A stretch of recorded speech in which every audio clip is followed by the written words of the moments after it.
Okay, it's Booker J here for TBFM, and I'm joined here at Hammerfest 2015 by Brad Gillis from Nightranger. Good afternoon, Brad. Glad to be here, man. Too much fun. Great, you've been here a couple of days. Have you caught any decent bands yet? Yeah, well, actually, we got in yesterday. By the time we got in, I got all cleaned up, went down and saw a bunch of bands, and I tell you, one band I love was Hardcore Superstar, man. They were a great band. The drummer just blew me away. There's, a lot of great talent here, so it's great to be involved, but we're looking forward to tonight. That big stage I was checking out, I loved it. I think it's going to be a blast. It certainly is. So it's your first time doing this? First time in Wales. First time in Wales. You like it? I love it. I love the scenery. I love the old architecture and everything. Yeah, quite a nice, beautiful ride up here. Yeah. So, are you? What have you got going on as the band at the moment? This part of the tour? Yeah. We played O2 in London a couple nights ago. Did great there and had a blast. And basically, we're just over here doing a couple shows. So we go back home. Then we end up doing the Monsters of Rock cruise here in the next month. So we're looking forward to that. And then after that, we head over to Puerto Rico and play with Sammy Hagar over there and Bret Michaels. Wow. And then we kind of just start hitting the whole States and doing our thing. So let's just ask a question going right back to how it all started. How did you get into the music? The Beatles came out in, the mid-'60s, and I was just a kid, and I got a guitar when I was 8 years old and started playing, and next thing you know, when I was 10 years old, got in my first band called The Invaders, and then right into high school, and I was a freshman, I played with all seniors because I started early.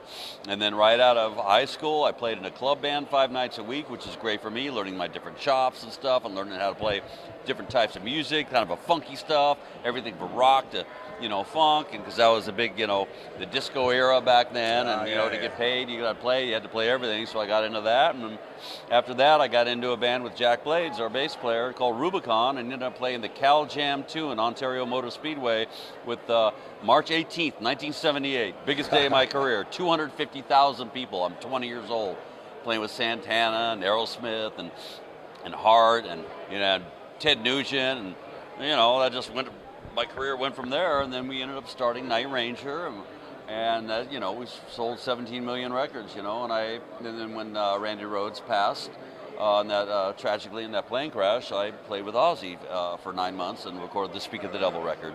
Came back to Nightranger, we released our first song, Don't Tell Me Love Me, MTV came out, and boom, here I am 30 years later, same band. Yep, that's the history of the band. So, what do you feel it's like playing over in Europe compared to your home countries and your home cities? It's pretty much the same, audiences are great, they dig, I'm really surprised how well we do here and how people really know our material, and which is great, because that's why we're here. But we ended up coming over here in 2011 with The Journey and Foreigner and did a whole tour over here, and that was a blast for us, because we hit all these countries we hadn't hit since the 80s, We came over here with Foreigner in 85, and did a tour, but we didn't seem to come back after. We kind of lost our momentum here, so we're just kind of building it back up. Sounds brilliant. I mean, the names you've dropped in are, that's just superstardom, but you've obviously had to earn 30 years worth of work to get to that stage where, you can go on tour with such awesome idols of your own. Oh, yeah. I'll tell you, being able to go out and play with all these big bands when we started out, back in '83, going out with like Cheap Trick and ZZ Top and all these great bands were at their heyday back then, really helped us out. And then when we released Sister Christian, our big hit in '84, boom, we ended up going to headline status. And I'll never forget pulling into La Crosse, Wisconsin on our tour bus, and the big Coliseum there said, Nightranger sold out, our first big-time sold-out show. Wow. It was quite a little, accomplishment for us. So that was going to be, I was going to ask, obviously with 30 years behind you, you're going to have some memories. What would be your biggest memory? Would it be that big sold out? Well, my biggest memory is that Cal Jam 2 when I was with Rubicon, because that was huge. But playing the Texas Jam with Ozzy, that was a great for me. 80,000 people back in the day. Wow. That's when he shaved his head and ended up, going out with a wig and ripping his scalp off when he had ketchup under his hat, under his fake wig, and people actually thought he ripped his scalp off. So that was a highlight. But he was a party man, wasn't he? Yeah. Oh, that was pretty wild back then. I'm actually born just around the corner from Ozzy in Birmingham, so wow. he is an old school schoolhood hero for everybody. Very cool, man. Especially over here, but you know, never actually been to see Black Sabbath or Ozzy ever in my life. Wow. So it's a killer that you don't get to see all the bands that you want to see, but they're all coming back. There's something going on with the 80s. Everybody from the 80s is back, and they're playing and they're selling out and they're doing the big stages again, and it's just great. Right. Well, you know, I had someone tell me, you know, this lady did a lot of press and stuff. She said, you know, Brad, she goes, all these bands are doing so well because the demographics of listeners, and they range from like, you know, 40 years old to 60 years old. They want to see these classic bands, and then you put 2 or 3 big acts together. Next thing you know, you're selling 10 to 20,000 seats. So it's working. What do you think of the technology from back then to now? Because obviously you're on cassette tapes and things back then, and you know. Yeah, and the whole, you know, recording 2-inch tape, and now it's all Pro Tools computer oriented. You know, it's what it is. You know. But it's just a lot easier, of course, doing Pro Tools. Of course, you have the luxury of fixing and auto-tune and all that. But we try to stay away from that. I mean, we'd rather just go in and sing the parts and get it right, you know, and that's what it's all about. Because we're still old school, you know, so we, you know, but we're on computer now. So it's welcome to modern times. It's a great way forward. It's helping the younger bands as well, and it's bringing them on.